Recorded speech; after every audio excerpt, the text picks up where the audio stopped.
Muy buen día para todos. Nosotros somos el GAES número 4. Estamos conformados por Juan, Ángela, Fernando, Claudia y quien les habla Laura. El día de hoy les vamos a presentar el capítulo número 6 del libro Técnicas de negociación y resolución de conflictos. Vamos a comenzar con una pregunta que es: ¿usted se comunica cuando habla o solamente hace ruido? Decir lo correcto de forma correcta es necesario para que su mensaje pueda ser entendido, y pues la comunicación es un proceso de dos vías. Bueno, comenzando con esto, hay que tener en cuenta que de hecho las relaciones cercanas y duraderas son generalmente las que se dan entre personas que tienen algunos rasgos y características de personalidad pues similares, cuando uno a veces piensa todo lo contrario. Ustedes deben saber pues que los principios de comunicación efectiva se dividen en cuatro, que son escuchar, hablar, filtrar y observar.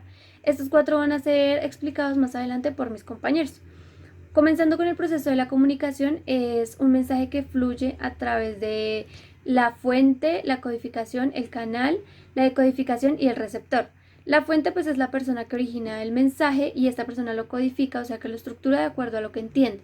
El canal pues es el medio por el que se envía el mensaje. La codificación es la interpretación y la comprensión del mensaje por parte pues, de la persona con la que se está hablando, del receptor. Y para asegurar que haya una buena comunicación se debe hacer la retroalimentación, que por medio de esta retroalimentación como tal pues lo que se hace es decir qué fue lo que se entendió, y pues si coincide con lo que se había como tal previsto, pues se puede estar seguro de que realmente ocurrió una comunicación. Eh, Aquí hay algo muy importante, que es un punto en el que pues todos deben pensar, porque muchas veces nosotros tendemos a codificar los mensajes de acuerdo, digamos, a nuestra propia forma de asimilar la información, a nuestra personalidad, nuestra cultura, nuestro idioma y nuestras actitudes, lo que genera un ruido y que no haya una buena comunicación. Entonces pues a veces vemos y escuchamos lo que queremos ver y escuchar, a pesar de la claridad con la que nos están mandando el mensaje. Bueno, antes pues de terminar con este proceso de comunicación, se debe saber que existe pues un lenguaje verbal y corporal en algunos casos. En otros casos hay un tono verbal y en otros casos una retroalimentación inmediata. Para poder tener una comunicación efectiva debe tenerse en cuenta, digamos, que no se vaya a ofender a la otra persona, tener cuidado con lo que se va a decir y pues no mandar significados equívocos a otra persona. Verbal y corporal en algunos casos, en otros casos hay un tono verbal y en otros casos una retroalimentación inmediata. Para poder tener una comunicación efectiva debe tenerse en cuenta, digamos, que no se vaya a ofender a la otra persona, tener cuidado con lo que se va a decir y pues no mandar significados equívocos a otra persona. Existen unas reglas para escuchar efectivamente la negociación. En la negociación, entonces pues son reglas que si las personas son personas extrovertidas, no van a tener, digamos, naturalmente esto. Pero si por el contrario son introvertidos, es algo muy natural en ello. Entonces, pues las reglas son: hablar menos y escuche más. No deje escuchar antes de que la otra persona termine de hablar y pues no suponga lo que va a decir, que muchas personas caen en este error. No asuma que sabe lo que la otra persona le quiere decir y no interrumpa. Y si en algún momento usted... Reglas para hablar efectivamente en una negociación. Se dice que si no se tiene una respuesta clara a una pregunta que está haciendo el cliente, se debe pues mejor no responderla y más adelante como darle la respuesta, porque de pronto la podemos como dañar la negociación al dar una respuesta que no es verdadera, ¿sí? Entonces es mejor tomar un tiempo para aclarar esta respuesta. Estar muy atento a las respuestas que dan los clientes. Es decir, que es muy importante oír ante todo las respuestas que da el cliente a nuestras preguntas. Escuchar es bastante importante. Es bueno dejar claro que al final que todo se entendió, que todo, o sea, que tanto la persona con la cual se está negociando y uno tiene claro el mensaje, que en efecto el mensaje de los dos es el mismo, la información es la misma. Bueno, también hablamos de la filtración.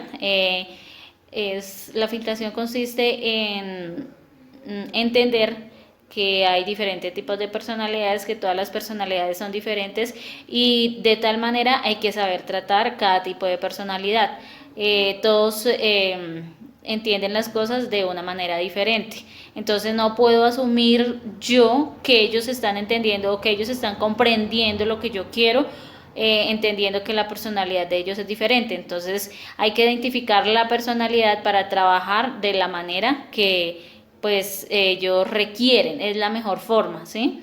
Entonces se debe estudiar como el comportamiento de ese cliente, entender su personalidad y tomar a favor, ya después de identificar la personalidad, a favor toda esta información para poder hacer una negociación de manera efectiva, con el fin de mejorar como las habilidades de la comunicación a la hora de negociar. Muy bien, y ahora pasamos a ejemplos de cómo construir la habilidad de filtración. Entonces, nos da a entender la lectura que hay 5 tipos para la habilidad de filtración, las cuales son el introvertido, el intuitivo, el sensorial, el juzgador y por último el perspectivo. El introvertido es aquella persona o habilidad en la que logra ser analista y logra brindar una buena negociación o una buena idea para el cliente para llegar a un acuerdo para que ambas partes estén bien. El intuitivo es aquella persona que le gusta que todo esté bien detallado al milímetro, es decir, le gusta que el plan esté al detalle. El otro es el sensorial, el cual es el opuesto al intuitivo, ya que le gustan las ideas en general y no le gusta hablar tanto de los detalles, ya que no son muy considerados a su parecer. El otro es el juzgador, el cual que considera que su idea es la principal y la que no tiene que haber cambios. Sin embargo, él tiene la capacidad de aceptar y asimilar otras ideas de las otras personas. Y por último tenemos al perspectivo, el cual logra obtener todos los puntos de vista y logra brindar una buena información sobre el negocio y logra llegar a un punto estable muy fácilmente. El otro punto es qué hacer cuando surge un conflicto en la negociación, un conflicto de negociaciones. Existen varias razones por las que hay conflictos, los cuales son el privado, el por personalidades y la de fuerza mayor.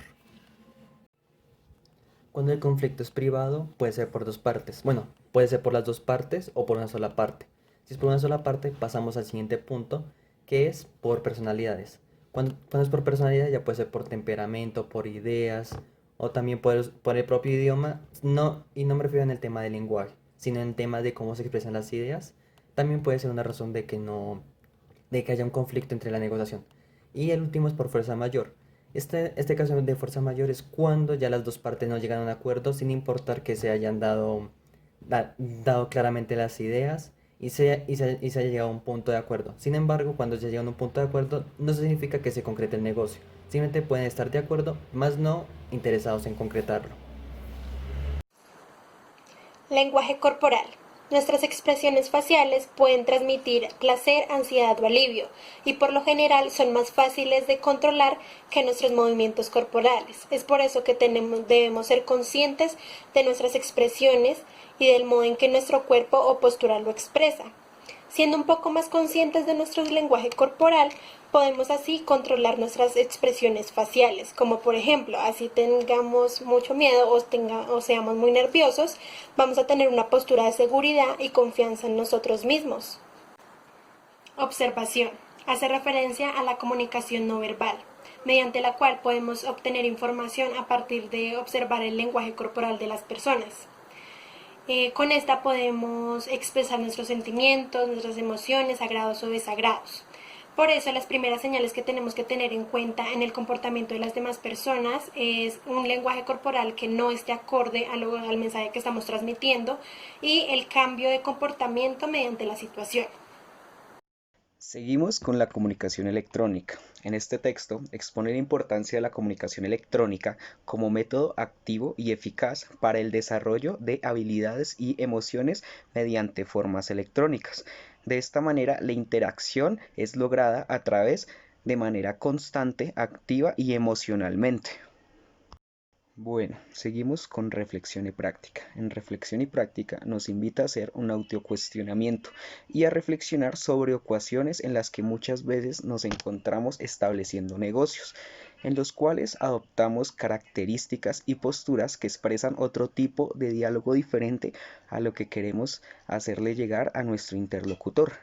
De esta manera nos invita a realizar ejercicios los cuales tengamos en cuenta cómo establecemos nuestra expresión, diferenciar entre la forma en la que escuchamos y la forma en la que nos dirigimos a las personas y de esta manera comprender la importancia de la atención brindada y el manejo de la información establecida.